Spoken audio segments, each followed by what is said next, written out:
Dewan Pengawas KPK hari ini menggelar sidang etik terhadap sejumlah pegawai KPK yang diduga melakukan praktik pungutan liar di rutan KPK.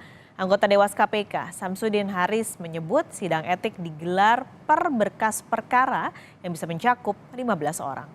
Sebelumnya, Dewas KPK menjelaskan kasus temuan pungli di rutan KPK perkaranya dibagi dalam 9 berkas. 6 berkas diantaranya mencakup 90 orang dan 3 berkas lain mencakup masing-masing 1 pegawai KPK. Berkas perkara diklasifikasikan berdasarkan pasal yang disangkakan terhadap masing-masing terduga pelanggar. Yang 90 itu dibagi 6, kemudian sisanya 3. Nah, yang pasalnya sama, tuduhannya itu disatukan, itu yang 90 itu. Nah, yang 6 itu bergelombang, hari ini satu rombongan dulu, sebab banyak kan, 90 bagi 6 itu kan berapa ya, bisa 15 kali ya. Informasi selengkapnya akan disampaikan jurnalis Kompas TV, Dian Silitonga dari Gedung KPK Jakarta. Dian, total ada 93 pegawai KPK diduga terlibat pungli rutan. Nah, ini tidak tanggung-tanggung, bahkan total nilai punglinya 6,1 miliar rupiah. Anda sudah dapat informasikah siapa saja ke 93 pegawai itu? Ya, Pak Skalis, ini melibatkan mulai dari Kepala Rutan KPK, mantan Kepala Rutan KPK, kemudian juga Kepala Bagian Pengamanan atau yang disebut dengan Komandan Regu, kemudian juga staf rutan, hingga pengawal tahanan. Jadi memang kasus ini melibatkan mulai dari level atas hingga level bawah. Nah, sidang etik ini kemungkinan prosesnya akan cukup panjang karena seperti yang sudah disinggung tadi, bahwa sidang etik ini dibagi dalam 9 berkas perkara dan setiap sidang disidangkan per berkas perkara begitu ya. Jadi ada 9 berkas perkara, sidangnya di hari yang berbeda dan setiap sidang yang disidangkan adalah 1 berkas perkara. Jadi cukup panjang nanti perjalanan sidang etiknya sampai akhirnya nanti kita tentu mengetahui hasilnya apakah Dewas KPK menyatakan bahwa 93 pegawai KPK ini melanggar etik berat atau tidak. Dan kemudian juga sanksi apa yang akan dijatuhi kepada 93 pegawai KPK ini. Apakah sesuai dengan harapan publik bahwa Dewas KPK ini akan berani memberikan sanksi pemecatan atau pemberhentian tidak hormat. Karena temuan kasus pungutan liar di rutan KPK ini tentu saja bertolak belakang dengan tugas dan wewenang lembaga anti rasuah, dan kemudian juga temuan kasus ini merupakan yang pertama kali sejak lembaga anti rasuah berdiri.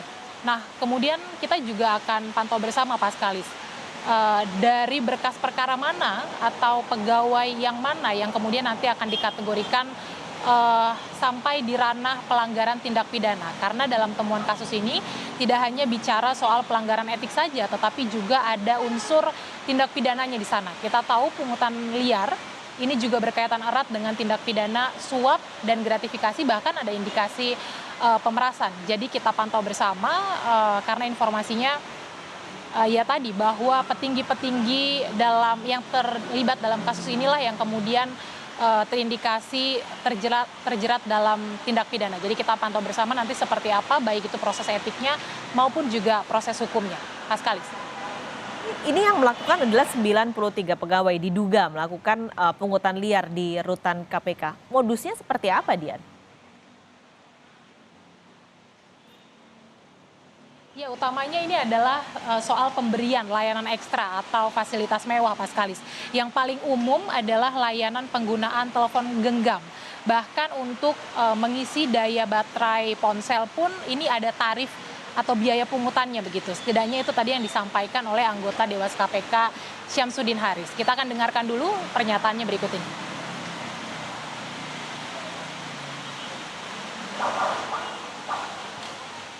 Pokoknya dengan melakukan pungutan kepada tahanan, maka tahanan itu mendapat layanan lebih lah. Contohnya misalnya HP untuk komunikasi, itu contohnya. Bisa juga misalnya dalam bentuk ngecas HP, dan lain-lain banyak.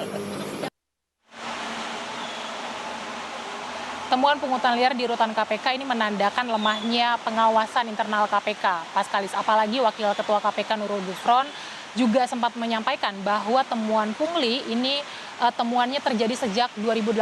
Artinya sudah sejak lama KPK tidak menerapkan sistem yang ketat untuk mengawasi rutan KPK begitu ya, untuk mempersempit celah terjadinya praktek pungutan liar.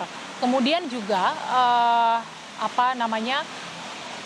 KPK juga sebelumnya menjanjikan setelah mantan ketua KPK-nya Firly Bahuri terjerat kasus etik, kemudian juga kasus tindak pidana begitu ya, bertemu dengan pihak berperkara, kemudian juga melakukan pemerasan, ketua KPK Nawawi Pomolango memastikan bahwa kedepannya KPK ini akan memperbaiki sistem begitu ya, akan mengembalikan citra dan marwah KPK. Karenanya kita akan nantikan seperti apa langkah-langkah yang akan dilakukan KPK, karena temuan pungli di rutan KPK ini bukan pertama kalinya peristiwa problematika integritas yang terjadi di tubuh KPK begitu ya. Kalau boleh saya singgung sedikit, selain pungli kemudian juga pimpinan KPK-nya diketahui berhubungan dengan pihak berperkara, kemudian juga mantan pimpinan KPK Lili Pintauli Siregar kita ketahui juga waktu itu sempat diduga menerima gratifikasi, kemudian juga ada dugaan bahwa pegawai KPK juga ada yang pernah mencuri barang sitaan, kemudian juga melakukan korupsi uang perjalanan dinas, bahkan sampai melakukan perbuatan asusila